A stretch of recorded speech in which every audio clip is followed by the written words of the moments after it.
Hey, Paula Williams with ABCI.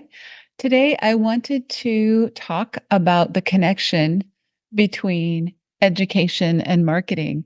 We're coming up on National Education Day, and a lot of people don't know ABCI is, of course, a marketing company, and that is what we do. Those are the services that we primarily provide to our clients, but we also create courses for clients. And a lot of our clients are educational companies, either flight schools or companies that provide best practices education and other things like that. And we produce online courses. So my bachelor's degree is, of course, in mass communications or marketing, but my master's degree is in adult education. Why did I make that decision? It seems a little crazy for someone who is going to run a marketing company. But in the aviation industry in particular, and in the world in general, people don't realize how closely connected education is to marketing. If you've watched Sesame Street, the PBS children's show that has become famous for improving literacy in the United States, they adopted a lot of marketing principles to apply them to educating children.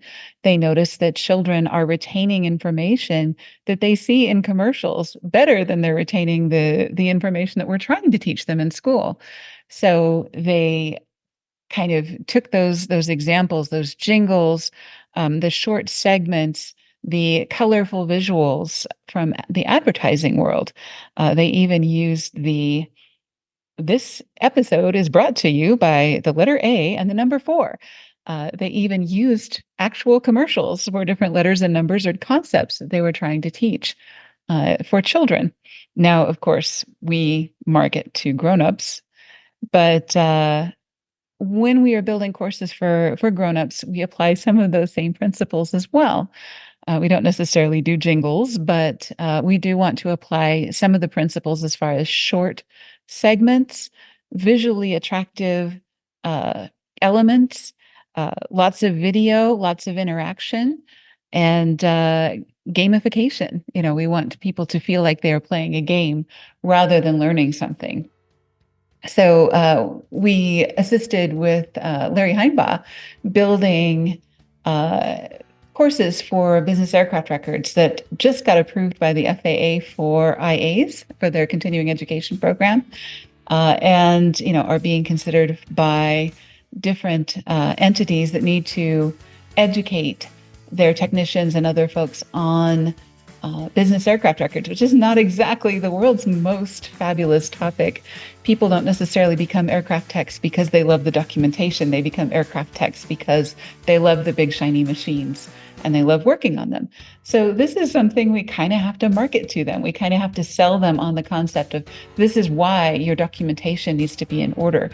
These are the reasons that you need to do this. And here's a game you can play to get better at it, since you got to do it anyway, right?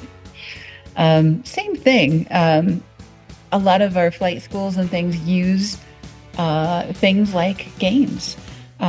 Of course, there is a huge difference between the Microsoft Flight Simulator on one side and the Level D Sim, like what Aerostar uses to provide training for their type ratings for A320s and B737s. So there's a lot of interaction between marketing and education, and we really consider ourselves to be educators rather than marketers. A lot of the social posts that we do are intended to be little information snacks. They're educational, rather than being sales material. Better educated people will make better choices, and often that better choice is our clients. And, those are the kinds of people we want to attract for our clients. So anyway, since it is the month in which we have the National Education Day, I wanted to introduce that concept, and we'll also be talking about this some more next week when we talk about this connection between marketing and education.